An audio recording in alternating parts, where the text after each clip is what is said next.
Hi, I'm Jamie Lynn. I'm the CEO of TrustCentral, and I'm going to present today with our CTO, Damian Stolar. So we're going to talk first, of course, about market needs. Next slide. Next slide. Yeah, so we hear on a daily basis about a new hack on our favorite medium of communication, right? Like WhatsApp, SMS, or Signal, and also in consideration of our military troops who bring their personal tablets, smartphones into combat zones. They're all at risk of being hacked by hostile actors in detrimentally high risk areas. Equally, of course, related to our defense, malicious interceptions and threats and attacks on power grids, the Army, aviation, weaponry, robots, satellites, you name it, they're all exponentially occurring. So the truth is we need now, and I'm sure you guys would all agree more than ever, an extra layer of trusted cryptographic solutions that bypass those security dependencies operating on such mediums. And to focus cryptographically authenticating the sender and the receiver themselves is where TrustCentral's focus is. So next slide. Our team's vision, so TrustCentral, we secure communication and enabling these devices and people to communicate with verifiable privacy to any destination on any platform over these untrusted, insecure networks. Next slide. Goes to Damian.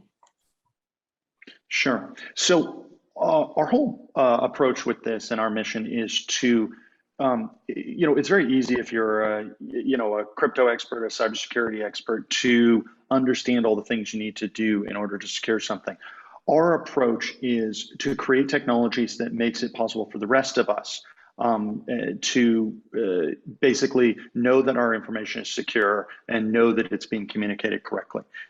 We spent a lot of time on R&D, almost a decade-long effort of creating new techniques, and the focus of it that I'm going to get into is how can you make things connect when how can you make things secure and authenticated when you have a hostile network underneath. And so we want to create this safer environment. Next slide.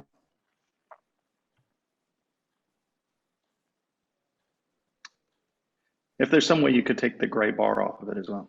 There we go. So what is our unique technology? Our chief scientist is a gentleman named David Kravitz. Dr. David Kravitz was one of the original co-inventors of DES, which we all use today, every day in our crypto. He spent a long time developing new technologies because a lot of security has to do with a centralized control, and it doesn't handle decentralization, and it really doesn't handle situations where you need flexibility, where new connections are being made all the time.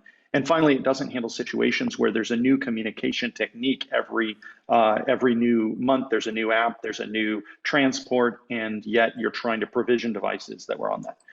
Our focus at TrustCentral is to focus, instead of the endpoints, we focus on the relationships. And so one of the innovative technologies we've got is these crypto-enhanced relationships. And by focusing on securing a relationship between you and someone else, or you and another device, we're able to guarantee delivery no matter what transport. Next slide.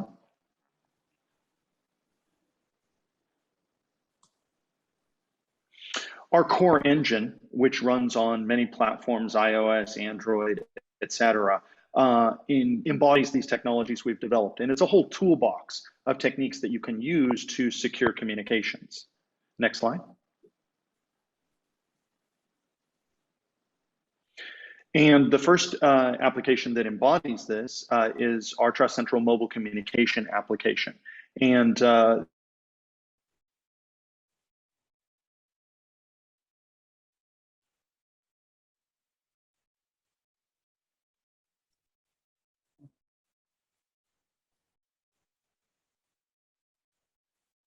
Did we just lose Damian? I think we lost him. I guess I'll carry on. So this is our application that we have in use currently with 5 design development partners. And it's an overlay, as we mentioned, a security toolbox that can be used on iPhones. And it's an extra layer of encryption that goes on Signal, SMS, Dropbox, etc. So next slide, please. So our competitive advantages in delivering our world-class security is fundamentally we're transport agnostic, and these independent tools offer a really back end of accounting. So we can monitor and track the transmission receipts. It has geofencing, rule enforcements that cryptographically protect the messages as they're transferring from sender to user. So again, we are securing the sender and the user as opposed to at the device level. Next slide. So when we talk about traction, our R&D, our patents, we have 13 patents. As he mentioned, our chief scientist, Dr. David Kravitz, worked at NSA for over 10 years. So much of our time has been spent securing our 13 patents, and we are now in the development with our application finished and moving forward in the use cases, in particular with medical. Most of our clients right now are in the medical, Air Force, and law firms. Next slide, please.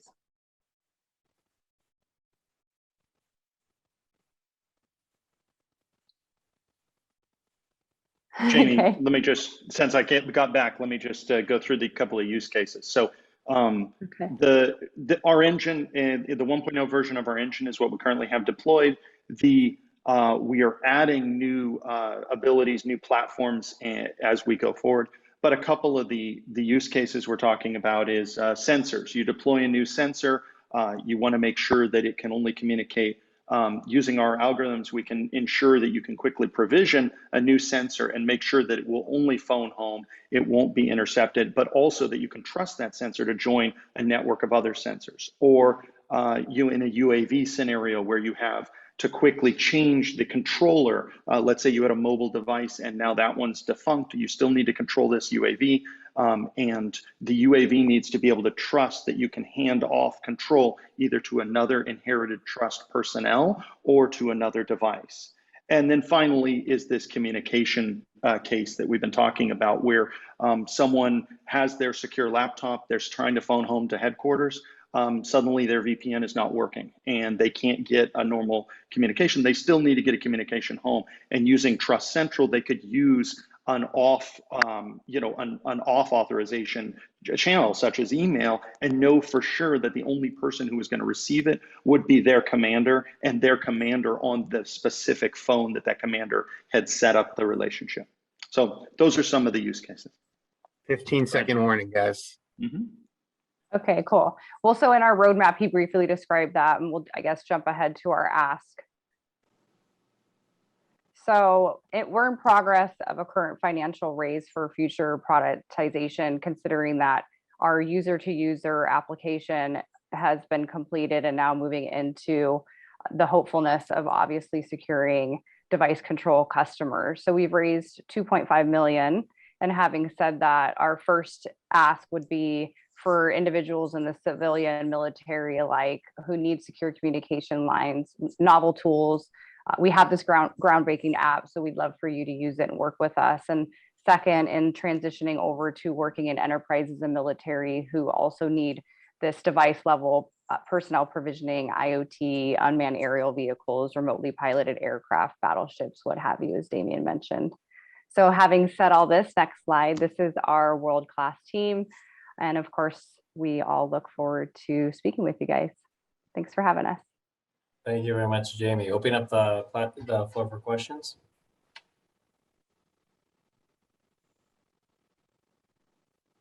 Dr. Rotola, how about you start us off? Thank you. I was wondering, are you planning to sell these to end users or to sell it to technology companies that will incorporate this into their systems?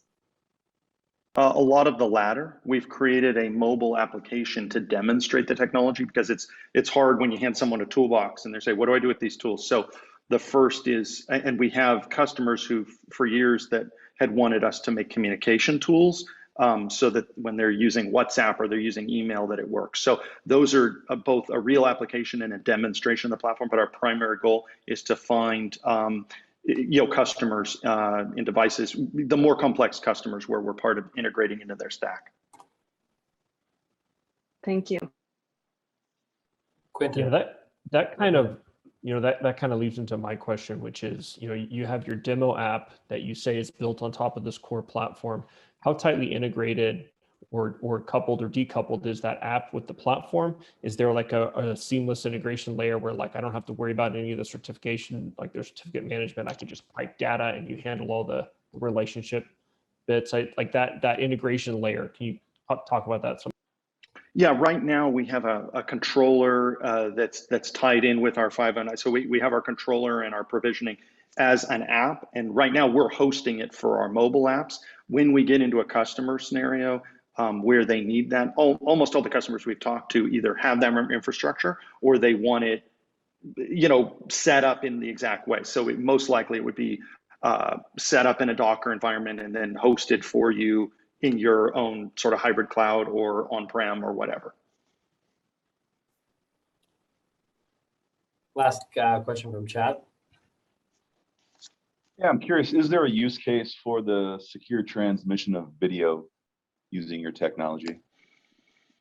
Absolutely. That actually happens to be my background. We're initially going to demo it in the app primarily for the purpose of initial authentication. So if you're trying to provision someone out in the field and you're like, I don't even know if this is the right guy, you get on a video conference call using WebRTC, you provision them in. The usual use of a video would be, you'd have a set of symmetric keys that would encrypt that video. So any transport would be possible with it. And so our certificate enforced relationships, you would set up a rule and you'd be like, okay, this person, the key's like this, it's expiring like this, et cetera. So absolutely, this is usable in that environment. And we have a deep roadmap understanding of where to go with that.